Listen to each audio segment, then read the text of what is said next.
Morning all. I thought it'd be nice to carry on looking at Fischer's memorable games, which was an early project on the channel, which I think I was put off for some very complex games, but I believe with the two pass approach of checking through the game, first my own intuitive valuations, and in the second pass more detailed scientific view of the game with the help of engines, I think we can look at even the most complex games and gain some insights.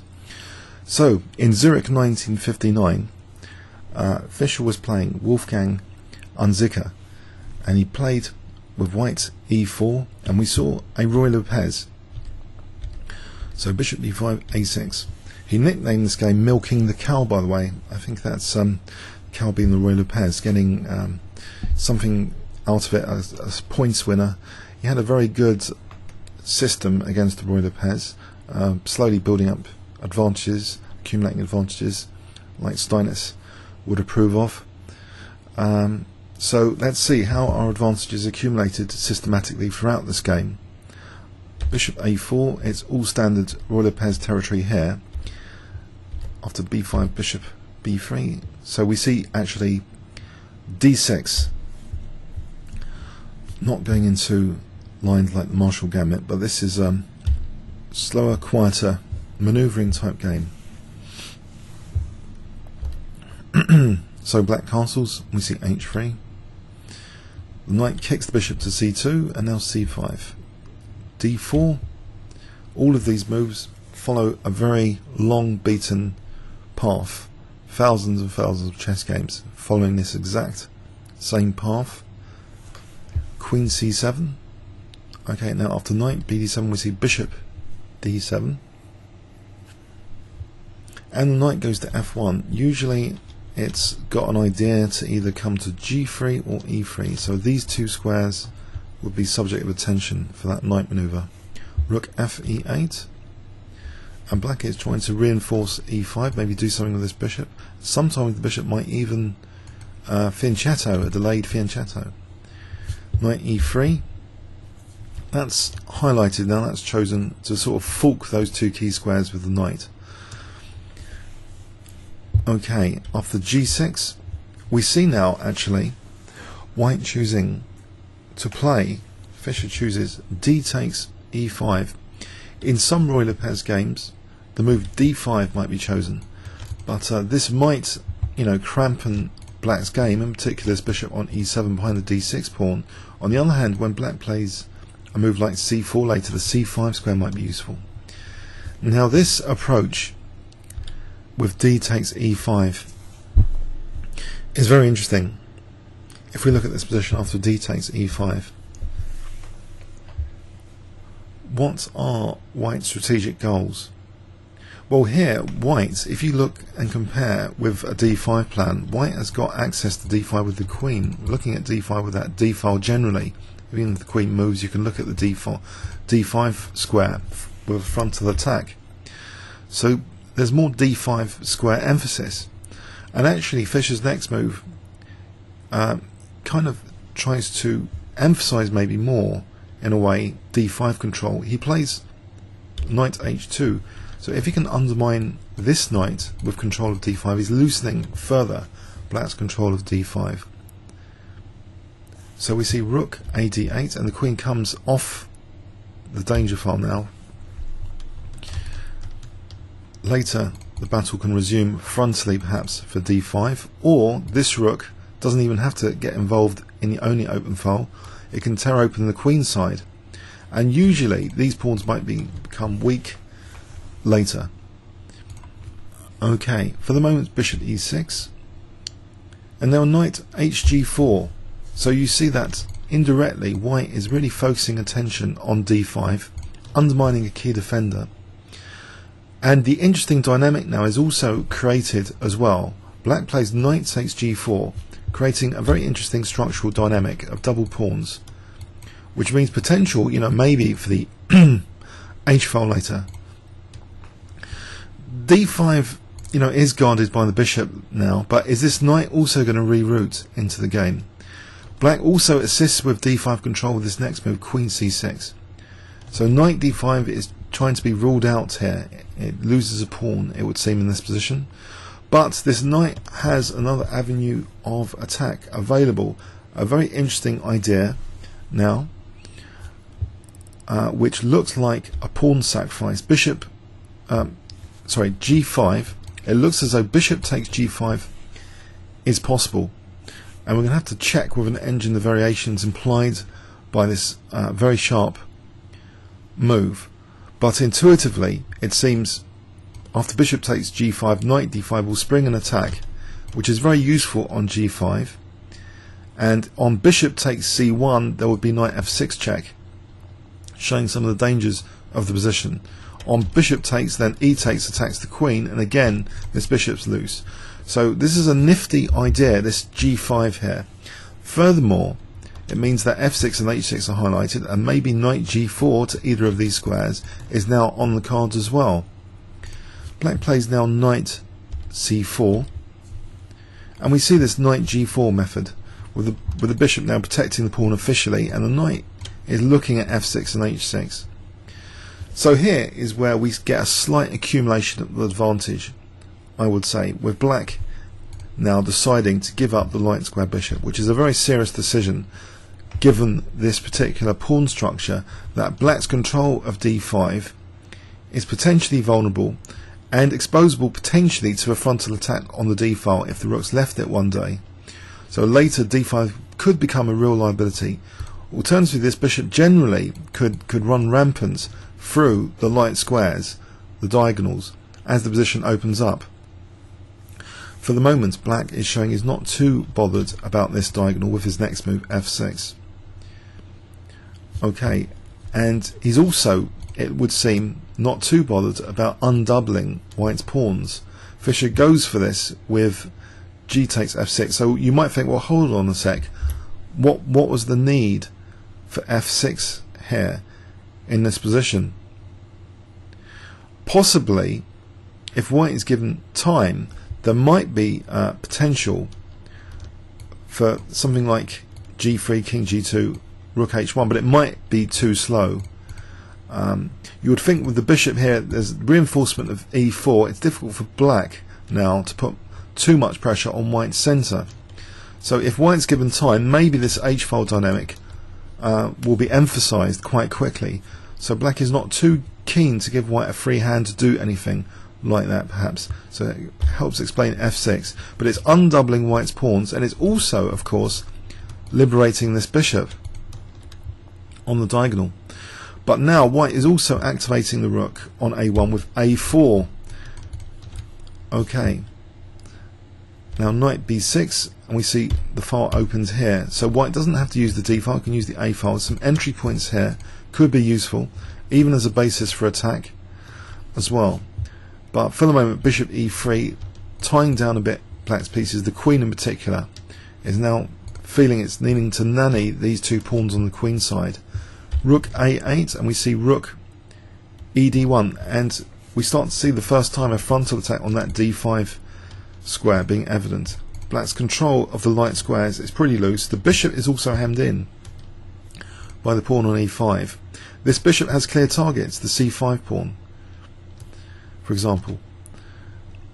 King H8, and now we see B3, depriving the knight of the C4 square.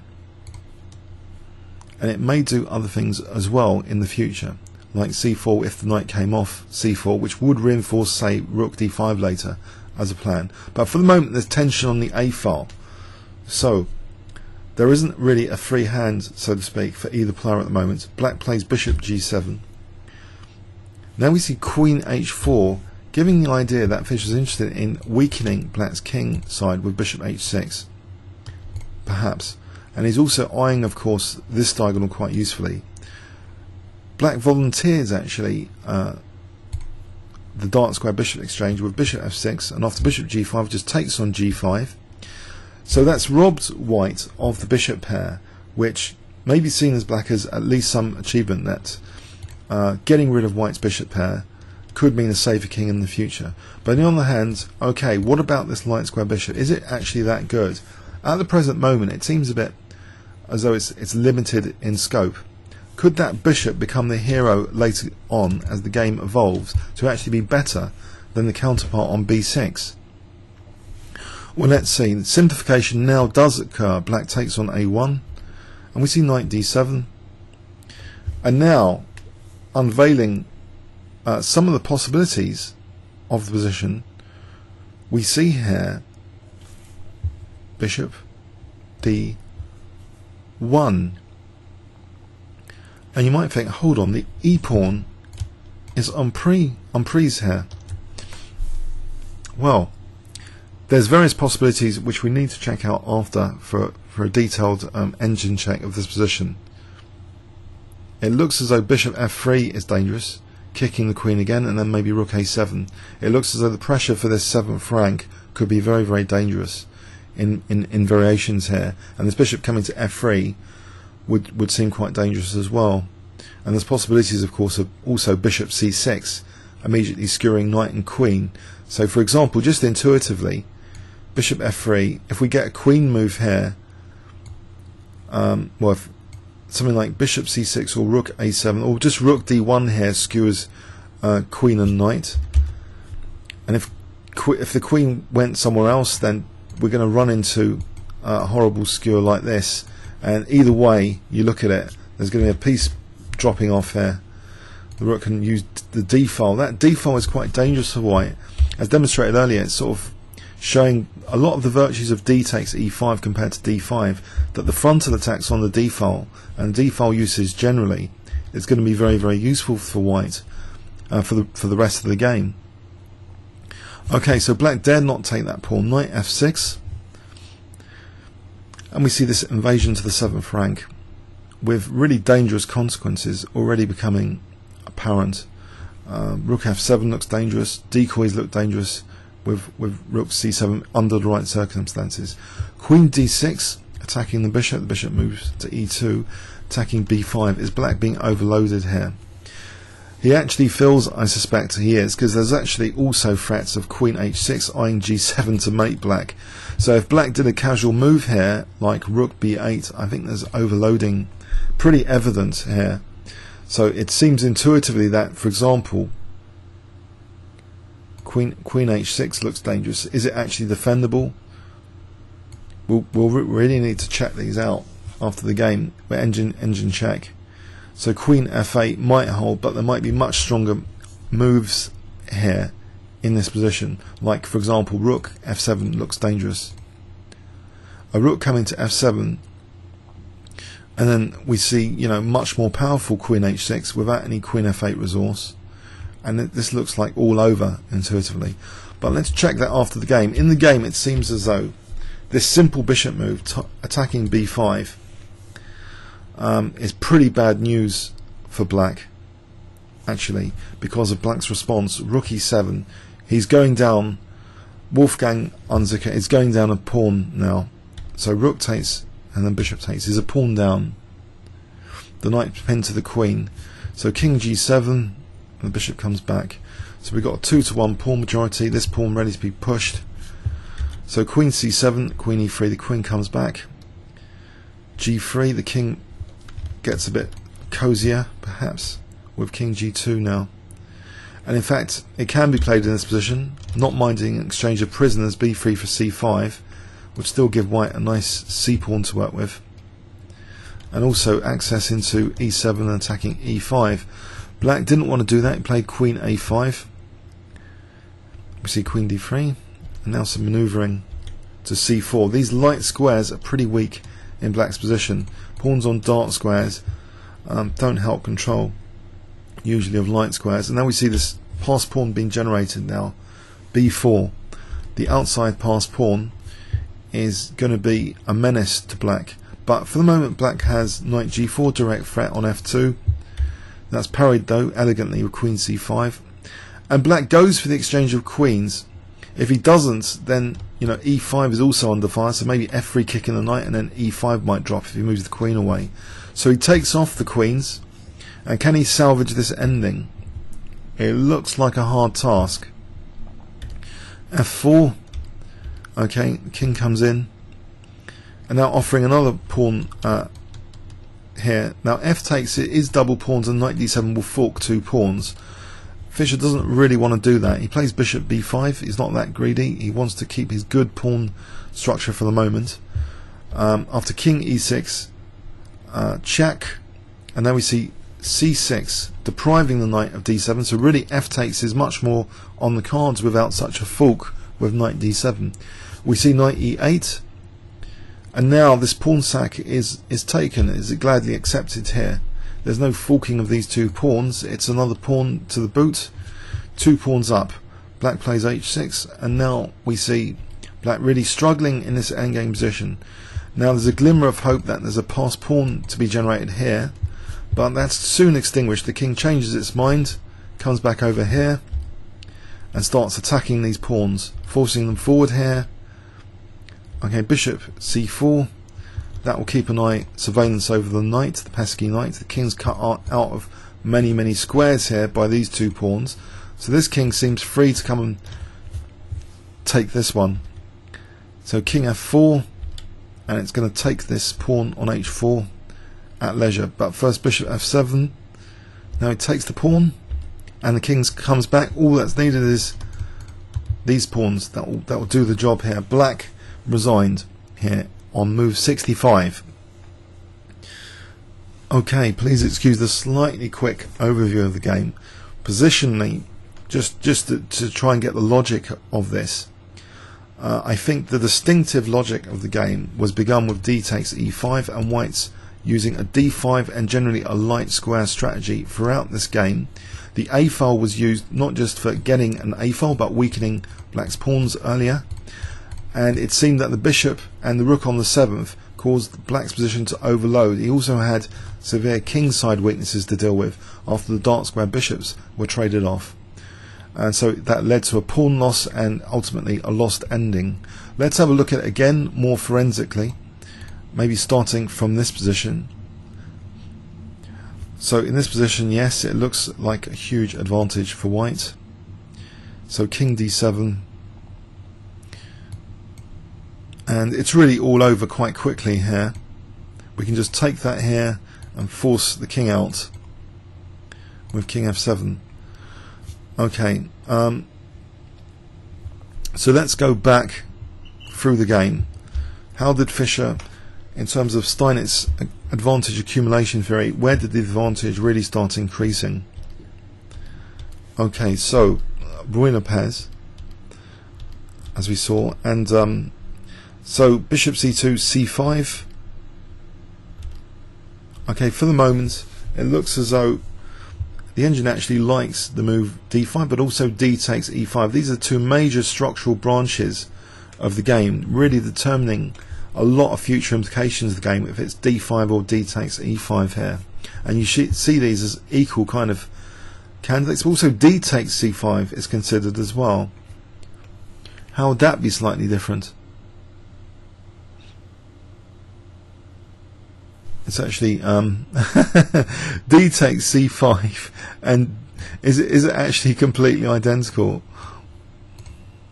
This position,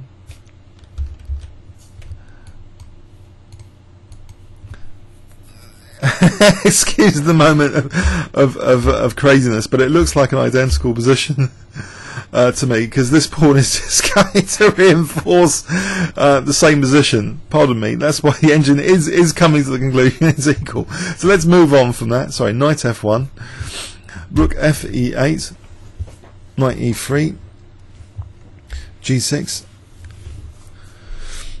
The difference is black might consider though queen c5, but here of course b4, so either is absolutely identical.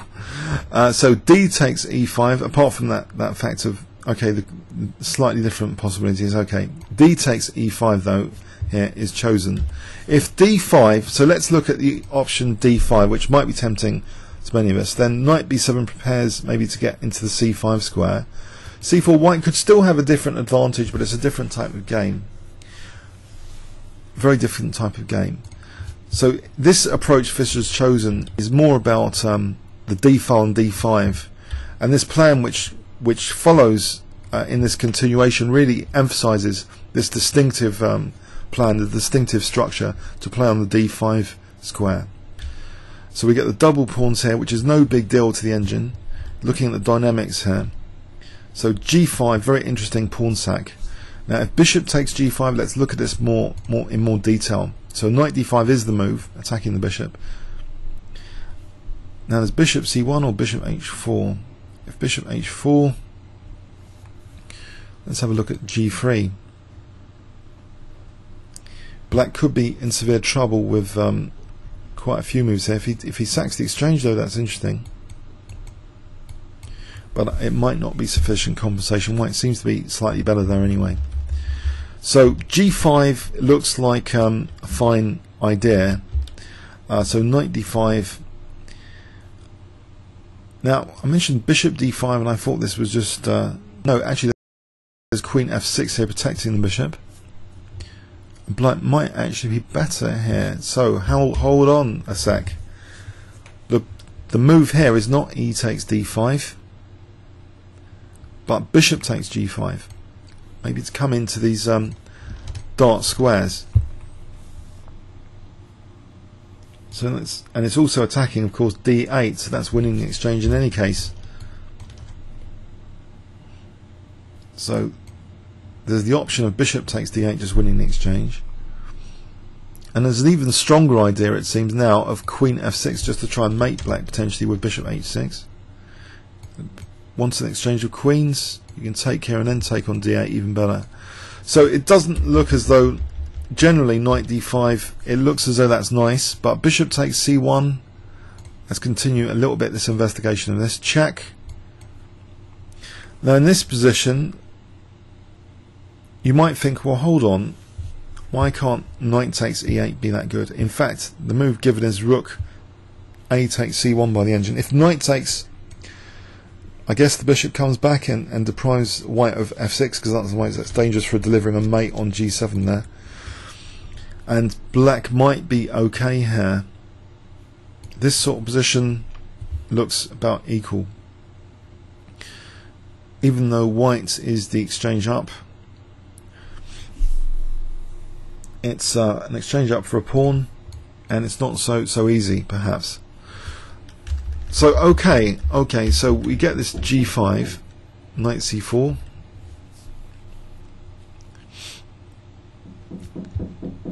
knight g4, and then black takes on g4, queen takes g4. So there's some light square weaknesses to try and attack. f6. Now was f6 actually necessary here? The evaluation shift did seem to change in white's favour quite significantly with the move f6. If we look at this structurally, you know, this is more solid than just two pawns there, especially if you look at 7th rank opportunities later. The f6 is only not just weakening the diagonal, it's also weakening the 7th rank to play such a move. It's creating lots of access paths to the king, basically, including the 7th rank potentially, which white's about to trigger with a4 to make that a real possibility later. So if f6 wasn't played, let's have a look at knight b6. How would white proceed? I believe this is just too slow, actually, although mentioned earlier. Let's have a look at how this plan could fail. Just trying for the h file. Or maybe it's okay. It looks about equal, actually, but this knight d2 is making use of that point d2. Pressure on e4. It looks a bit loose here, and black controlling d5 doesn't look pleasant, but apparently it's not too bad. But this is not the sort of thing which, if there's nothing clear, if this move is not clear, for example, you know, h5, that's the tactical resource to stop any crude attack. And if rook h6, you just evict the rook anyway. Or even rook d2 here is strong now. Counter attack time. Okay, so it is a bit slow and probably ineffectual going for that h file. But we see this f6. It weakens black's king, basically. in a couple of directions, so the diagonal and the 7th rank. So G takes F6, bishop takes, and now we see A4, which is much more effective now because of that 7th rank potential issue. So A takes, and we see bishop E3, okay, rook A8, and now rook ED1. Now after king H8, B3, and black plays bishop G7. Now queen H4. It looks as though white has a steady advantage, and I wonder with this next episode, the dark square exchange, how that really weakens black's king again, especially the 7th rank even further if white ever gets a rook on the 7th as he did in the game. So here we see bishop F6, and we'll look at the evaluation shift for the exchange of dark square bishops. Doesn't seem as though the engine doesn't mind that actually. So maybe something more critical occurred in a little bit. After the exchange of rooks here, knight D7, which does allow rook A7 with white being still comfortable, okay. Now queen takes F3 here, queen takes E4 here. Was that pawn able to be taken? Bishop F3. It just looks dangerous as pointed out actually intuitively. For the bishop C6 it seems absolutely winning. Actually, but I mentioned rook A7. Is that not good? No, because of check. So actually, a bit of a nuance here. Same principle, but not allowing. I'm not bothering about the check. You play check first on A8. Let's promote that variation. So forcing the king there, and now rook A7. It doesn't matter about the check. There's going to be a nasty pin against the king here. So this is still losing material. So that shows that the 7th rank and D7 is a liability in this position. So Fischer can afford to sack that pawn. So knight F6 was played. Okay, so we get the invasion to the 7th. Now knight F6, was that actually a critical mistake? If A7 is protected now, for example, queen B6, is white's advantage too big? It looks as though it's only a small advantage here. Maybe this is okay. Maybe this is a tenable position. Bishop E2, king G7. If there's no rook on the 7th, then black is not so overloaded as the game continuation. It looks as though black could put up a lot of stubborn resistance from here. So maybe that was a critical blunder. Knight F6, just casually allowing a rook on the 7th here. The evaluation is going up. Now queen D6 is played, and the evaluation goes up again. Not the most stubborn move, perhaps. Although no, it's arriving as that it's getting it to be a desperate scenario where queen D6 is one of the better moves. Okay, attacking the bishop. Rook E7. Now that loses a pawn. If we go with rook B8, as I mentioned actually intuitively, rook F7 looks like a cruncher. If the knight moves, it looks as though H7 is in big danger. But let's have a look at knight G8. So is a queen move actually effective here? H6, queen G3. There might be more effective moves in this position, or not. No, that's mentioned quite well. So queen G3. Okay, so what is the actual threat here after queen G3? Let's give black any move at all. Like, okay, let's keep hold of B5. Rook A7. F G5. Queen G4. So what is actually going on here? It looks as though there's a gradual invasion on the light squares. In fact, H7 with Queen F5 looks pretty menacing. So if Rook A6, Rook F7, now this Queen F5 looks like a menace, so that's protected. Queen D7 though, gradual infiltration, and here black's position will get critical, I believe. So Queen C5 is on E5 now. and then winning a pawn by force anyway with much more infiltration.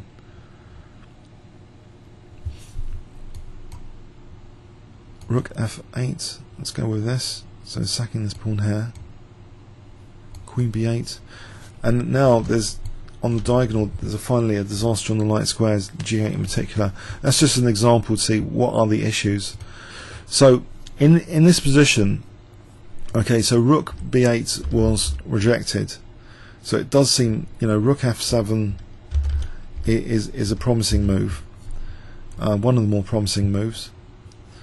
Okay, so going down a pawn with rook e7, so white takes on e7 and wins that pawn. So white's definitely over now, a pawn unit advantage and a little bit more, so there's a positional advantage associated with the pawn. So a pawn with also some compensation, extra compensation for being a pawn up. Let's see now, so king g7, this looks as though it should be stable now for white being basically a pawn up without too many bumps in the road. So slowly creating more advantage by creating the outside pass pawn, and now the simplification, reducing black's resistance basically without the queens on, avoiding f takes e. Let's quickly look at that. Definitely it looks as though knight d7, well, black's doing much better than before after that. So keeping the knight out of d7, now winning the pawn is becoming a real practical proposition, and it is taken here, and now it just looks all over. So where did black basically